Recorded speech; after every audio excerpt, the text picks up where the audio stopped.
What's up, guys? Welcome back to the Deep Dig Sports Pod. I'm your host, Drew, and for the first time this year, my other host over there. What's up? It's D. Good to see you again. Go ahead and go ahead and subscribe, go ahead and comment.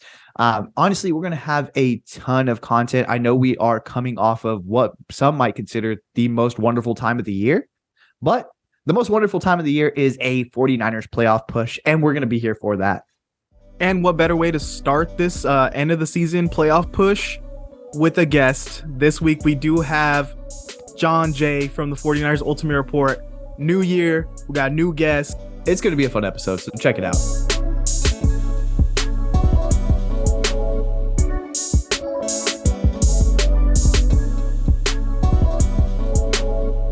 We have our guest, Jon Jay from the 49ers Ultimate Report.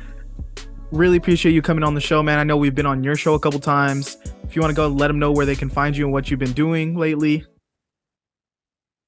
Yeah, so my name is Jon Jay of the 49ers Ultimate Report. That's with no H. My channel, again, is the 49ers Ultimate Report. I talk 49ers football every single day. I also do other great content. I do shorts. I do uploaded videos where there's breaking news, things like that. All things 49ers, that's all I do. If you're a big 49er fan like myself and you're looking for no BS content, someone who's real, honest, and real stuff, the 49ers Ultimate Report is for you. So go check it out. And we'll make sure we put all that stuff in the description so you guys can find it easily. Now, D, go ahead and hit us with what happened on Sunday. Yes, so Sunday, there was a game against the Las Vegas, formerly Oakland Raiders. I was a little surprised. I thought it was going to be a massacre. I thought it was going to be a blowout. I thought Jarrett Stidham was going to look like the true first-time starter that he is. He ended up looking good. So Jon Jay, could you give me a little bit about your first reaction to that game against the Raiders? Yeah, so basically, to your viewers who do not know me, I am from San Francisco, born and raised, lived around the Bay Area, lived in Oakland, lives in San Jose, so I know the Santa Clara area very well. And the first thing about the 49ers and Raiders football, it was always the San Francisco 49ers and Oakland Raiders. Of course, they also spent time in LA, but then now they're at their third home in Las Vegas. So when you hear the Raiders and 49ers, it doesn't matter where they are. It's still a rivalry on its own. We don't get to see it as much as it used to be. But watching this game, the defense, which I've been very proud of, what they have done this year, what Nick Bosa has done this year, this entire defense, looked like they were just like not in a good rhythm. I don't know what happened in the secondary. I talked about it also on my channel, but when it came to Devontae Adams, they probably put the wrong corner in Diamador Lenore. So when I look at the 49ers, I think there was a lot of bad coaching mistakes from D'Amico, the secondary coach. We didn't do a lot of good pressures on Jarrett Stidham, and Stidham looked really good. He looked like a 5-year vet who has played in like a lot of dangerous football games. That's how he looked. He looked so good on us. He put up 365 yards on us, 3 touchdowns on us. So the 49ers, the defense was the biggest like failure. I have to say that honestly. But the greatest thing that I'm very proud of was Brock Purdy. This guy, since he's taken over the starting job, this guy has been the guy. He's been the guy. He's shown why he's an NFL quarterback. No disrespect to Jimmy Garoppolo, but Purdy showed that mobility. Purdy takes chances. Purdy's not afraid to take the hits. He made a mistake. He bounced back just like Jimmy Garoppolo, and he showed it in 5 consecutive possessions in the second half, 4 scoring drives. And that's the simple summary of yesterday's game. Yeah, and just to stick on that defensive performance, is that concerning to you? Knowing that this is a team that's going to push to like make a deep playoff run, having that, I guess, a dud of a defensive performance when they've been the number 1 defense in the league for the entirety of the season? Yeah. So when I look at the defense, what they did yesterday, there's a lot of mixed reaction on social media, a lot of different opinions on different 49er voices. But one of the things that I have to be completely honest is that when you're in the NFL, the 8-game winning streak has showed us that this defense can do so much. But there's always going to be that moment where a team out of nowhere was going to give the defense a hard time. And it really showed us that the secondary needs to be addressed. Jimmy Ward is not a corner. I have to take that back. I thought when he was a nickel corner, I thought it was going to be something really good. After watching him, he is not a nickel corner. He is a safety. So they have to address what his position is going to be. If they're going to keep him at the nickel corner, he's not a nickel corner. Deamador Lenore, he's undersized. If he has to go against tall receivers, and as we go to the playoffs, there's going to be a lot of tall receivers. He cannot play those big, tall receivers because he gets burned. He doesn't have the height, and we saw it against the Raiders. So we have to look at that. So it's another big question. Talanoa Funga, who early in the year has had great stats, has not been playing at the level he did earlier in the year.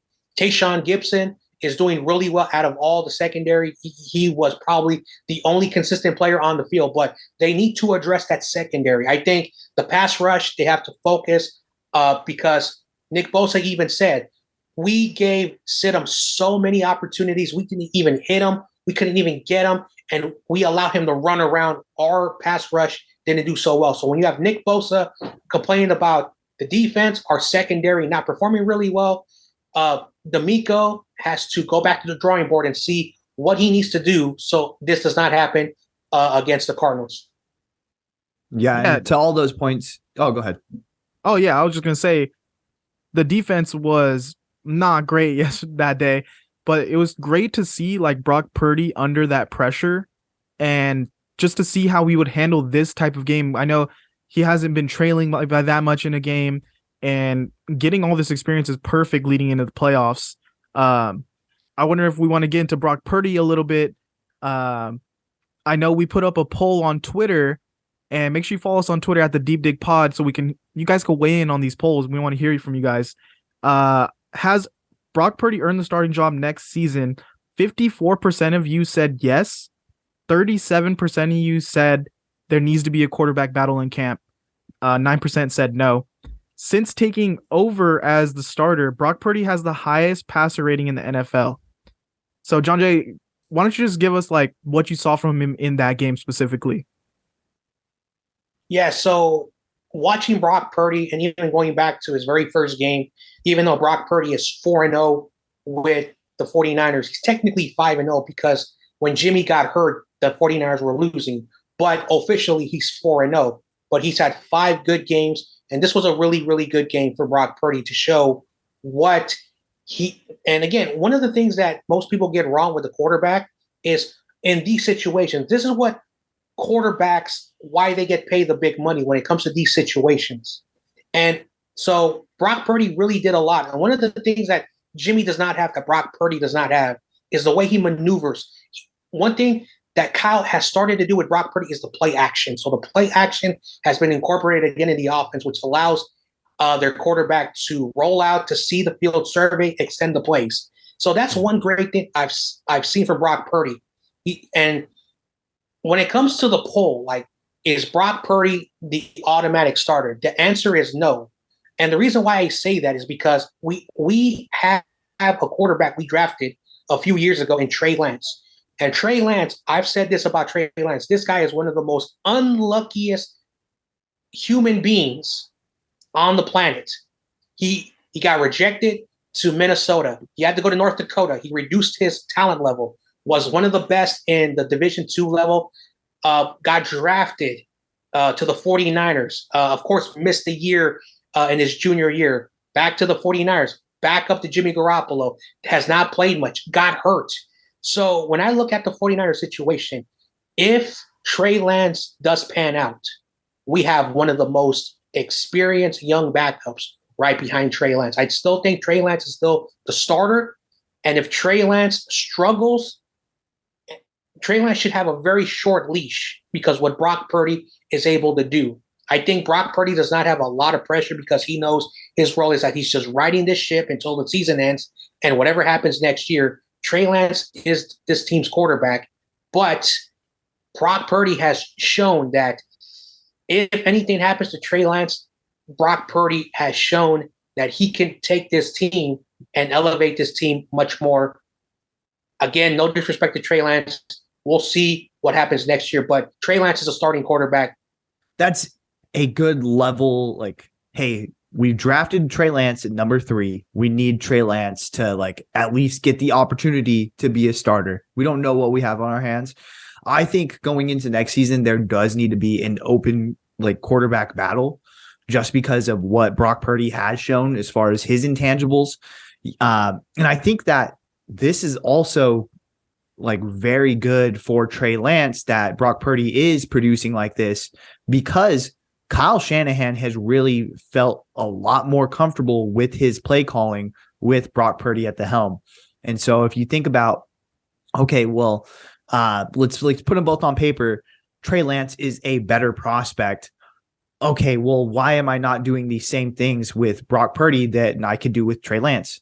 Like, so I think that mentality will move over, and Kyle Shanahan might be a little less like stringent with his play calling if Trey Lance does get the starting spot. But I do think there does need to be a quarterback battle moving forward.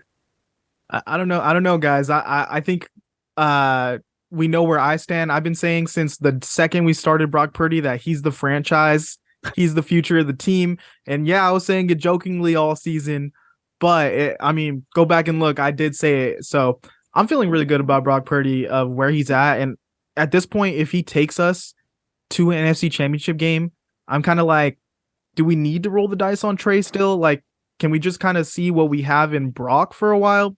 Because Trey's going to be under contract no matter what. No one's going to want to trade for like that level of pick without seeing him play and like knowing what they have. And Niners aren't going to get back like great compensation anyways. So both the guys are going to be on the team.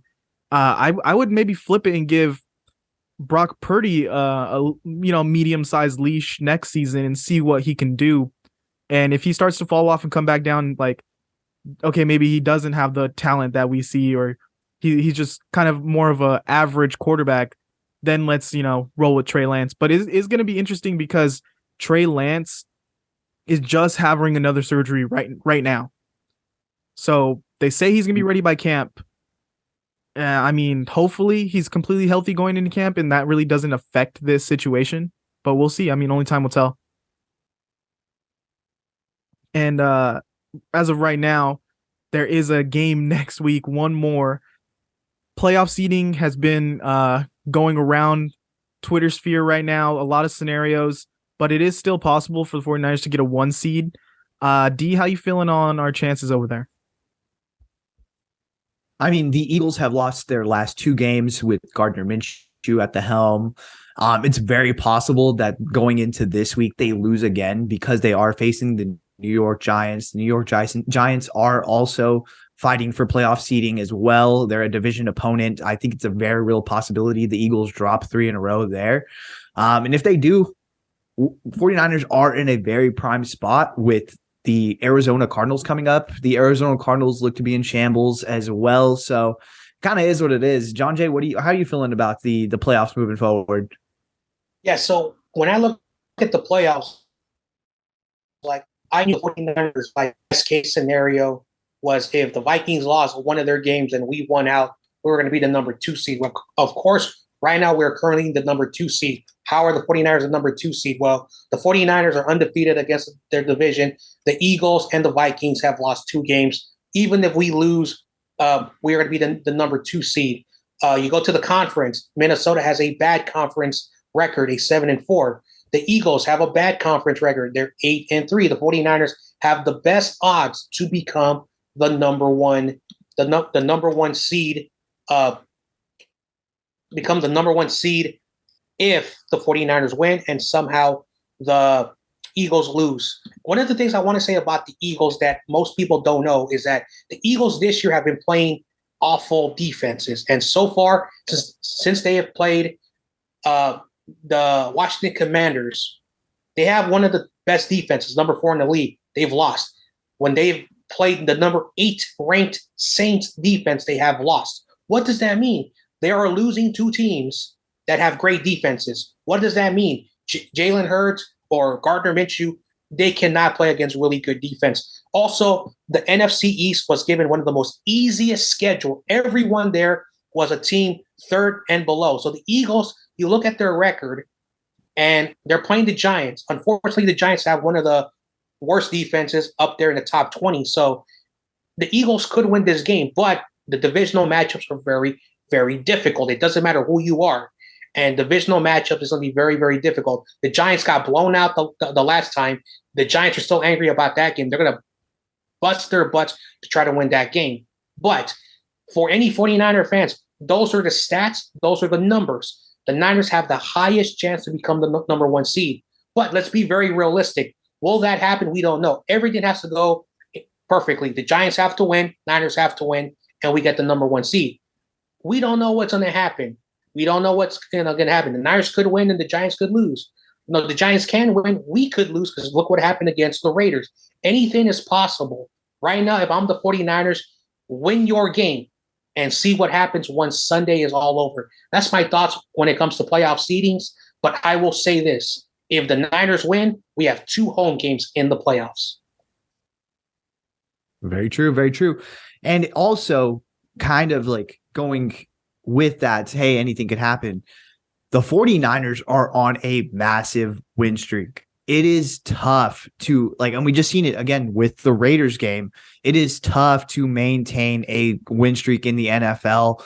Other teams also have millionaires playing. They have really skilled players. So it's just one of those things that, hey, maybe the Giants end up, we're dropping that game before the 49ers play. I'm not too sure how the schedule pans out, but maybe the Giants drop their game before the 49ers play and the 49ers decide to sit everybody and be like, all right, well, we're going to get the number 2 seed. There's not changing it. Fuck it. So that could very much well happen as well. So, if the Giants win and the 49ers have a chance to get the number 1 seed, I think they're going to go all out to get that bye week. Yeah, I was just going to wonder if Niners win next week and we win a Super Bowl, Brock Purdy would be undefeated as a starter in his rookie season. Just saying, that would be amazing. And especially, I don't know the stats of if any rookie quarterback has finished a season undefeated as a starter. I know it's not a whole season though. Well, his Ben season, Roethlisberger had 13 wins, bro. Let's not go there. A Super Bowl though would be crazy from a rookie quarterback. But I just wanted to see your guys' take really quick. Do you think that this Giants team will beat the Eagles? Because Dable already came out and said he's I don't believe in resting starters. These guys are gonna play. So John Jay, do you think the Eagles are gonna win or the Giants have a chance?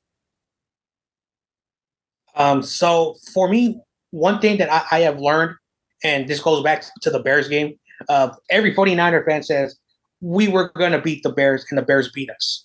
The Eagles are the best team in the conference, but one of the things that it doesn't matter, the 49ers this year have had a division that the Rams, we always beat them. And this goes back not, 5 years, 10 years. This goes back a while. The Rams have never swept us since the early 2000s. It's been a long time. We've always swept the Rams. The Cardinals, they got injured. We blew them out. The Seahawks this year, their defense is their defense. So we could go 6-0 in our division. But going back to the Giants and the Eagles, this is a divisional matchup. This is going to be the second matchup, final game of the year. It's going to mean a lot to the Giants if they win. Yes, they're already in the playoffs. They're not going to go the number 5 seed. They're the number 6 seed. They clinched that spot. They won't be able, but it's going to be about pride. So when it comes to the division matchups, I'm not saying the Eagles are going to win easily, and I don't think the Giants are going to lose. I think this is a difficult game for both teams. Anyone who thinks the Eagles are going to win easy, no, don't say that. If anyone thinks, the Giants, no, so we're going to be the number 2 seed. The division matchups matter. And when I look at the Giants, everyone said 6-7 wins for the Giants this year at the best. Look what the Giants have done. Look what the Giants have done this year. So they've been upsetting a bunch of teams this year, they could get the victory. Personally, as a 49er fan, I don't concern myself in other games, but this game and the 49ers game are going to be at the same time. Imagine if 49er fans are looking at the scoreboard and the Giants are up, say, like 24-7, and the Giants won. That entire stadium will be really funny. So fans will find out during the game what our faith is. So that's going to be really fun that both these games are going at the same time, and we'll find out what happens at the end of the game. So that's just my thoughts about what can happen. Again, I don't do predictions. I just want my Niners to win, and that's all that matters. Yeah, I feel it. It's going to be a fun Sunday, dude. Mm-hmm. And just to wrap up, all kinds of playoff scenarios. I don't need a prediction from you, Jon Jay or D, but matchup wise, Packers, Lions, Giants, Seahawks, all these teams in the running for that final playoff spot. Who would you want the 49ers most to see in that first round? Say we take the 2 seed, we have to face one of these teams. I'm going to start with D. Which one would you rather face? And maybe who would you not like? Who would you want to completely avoid? I know it's tough to say, like, I would want to avoid like the Packers because, we have beat the Packers, multiple times in the playoffs and looked really good against them. But like a hot Aaron Rodgers playing like this, I know their defense isn't as good, but Jair Alexander did just shut down Justin Jefferson. So there's something to say about that. Their pass rush is, getting better as the season goes. So I'm thinking maybe the Packers to avoid just because they're hot. But who I would like to see like as a different matchup, I would like to see the Dan Campbell Lions. Like that would be fun. That'd be a fun game to go against someone who they're familiar with in Jared Goff.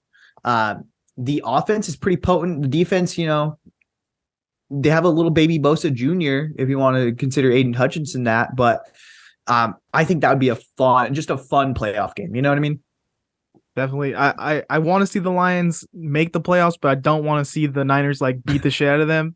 So I'm kind of torn on that. Jon Jay, what are you feeling about these potential matchups? Yeah, so looking at the current standing, basically 6 teams have clinched the playoffs in the NFC. We have 3 spots for 1 spot. So we got the Seattle Seahawks. Currently, they have to win out depending on what happens in the Lions and Packers. Packers have the number 1 odds, even if the Seahawks win for whatever the reason, due to all the tiebreakers. I'm going to say the team I want to avoid, and this is really called the rule of 3. What is the rule of 3? You can never, ever sweep a team 3 times. Doesn't matter if you're the home team or your away team. What happened last year? We swept the Rams, and we lost to the Rams in the most important game of the season. Of course, I am still a little bit, heartbroken about that victory. But And then you go back just to the season before that. Tampa Bay lost twice to the Saints. Saints hosted them. Tampa Bay won. Just recent years, that rule of 3 really, really, really is true. So I want to avoid the Seattle Seahawks because we beat them twice. I really want to see the Detroit Lions in the playoffs because I have got to know so many Lions fans, especially one famous Lions fan who I will not say his name, but this guy last year was talking all the smack about how his Lions are so good, they're going to win a Super Bowl. I want to see the Lions because I want all these Lions fans to come back out there and have their 1 week of fun moment because that's what I want to see. No disrespect, I know I'm not a negative person, but I like to see the visiting teams try to say we're going to upset you. I want to see that. And then the second team that I want to play is basically the Packers, but overall in order, the Lions, Packers, and the Seahawks in that order. Definitely. I would love to see Detroit as a playoff team. Dan Campbell, really, I was wrong about him this beginning of the season. He's really pulled it together. They're looking good. Me personally, I would love to see the Giants in the first round and just, really go to town on Daniel Jones there with Nick Bosa. And I don't want to see Aaron Rodgers. I don't want to play him. I just sent you a highlight video, D. I don't know if you saw my text. I don't want that Aaron Rodgers anywhere near us. But I think that's all we got for today. D. Yep, that's it. Yeah, we want to really thank Jon Jay for coming on here finally. I know we've been over there on his show, so good to get him over here on the Deep Digs turf. We're gonna put all his links in the description. Go ahead and like, comment, subscribe, share this to all the 49ers fans. Jon Jay, why don't you tell them one more time where they can find you, what you've been working on lately? All right. So first of all, I want to say thank you to the Deep Dig. These guys, one day I found them on YouTube, had to bring them over. They've been on my show a few times. They've also did the Candlestick Point Report, which is a podcast I do with another 49er fan who also lives in the city. So I was really grateful that they were able to hop on and do that show with me. Just one more time, who I am. My name is John with no H, Jon Jay. Basically, for those wondering what does that mean, it is a family name going back to my grandfather, and a lot of the boys are named after that because of our grandfather. Great man, rest his soul. I wish he was still alive to see what I'm doing, because he knew that I love this football team. So that's what Jon Jay stands for. A little personal thing out there for those who want to know why I call myself that. But thank you very much, Deep Dig. And for the fans, go check out 49ers Ultimate Reports. That's basically my YouTube channel. I do content every single day. I upload shorts. I upload breaking news, any stories that most people are not talking about. It's only 49ers. It's just 49ers football. And hop on whenever you can. It's also a community channel where you get to leave comments and I read them during the show. So that's what I do on my channel. Feel free to check it out. If you guys like it, subscribe. If you also like it, like the video, hit the notification bell if you want to continue to return to see when I'm live and what I am doing. Thank you very much one last time, Deep Dick, for having me on. Thanks again, Jon Jay. Everyone, check out his live streams. It's such a good time. Comment. I love watching Jon Jay's live streams. It is always a fun time. Everyone it is truly a community in that comment section. So go ahead and check it out, please. And that's all we got today, guys. We'll see you next time. All right. Take it easy. Later.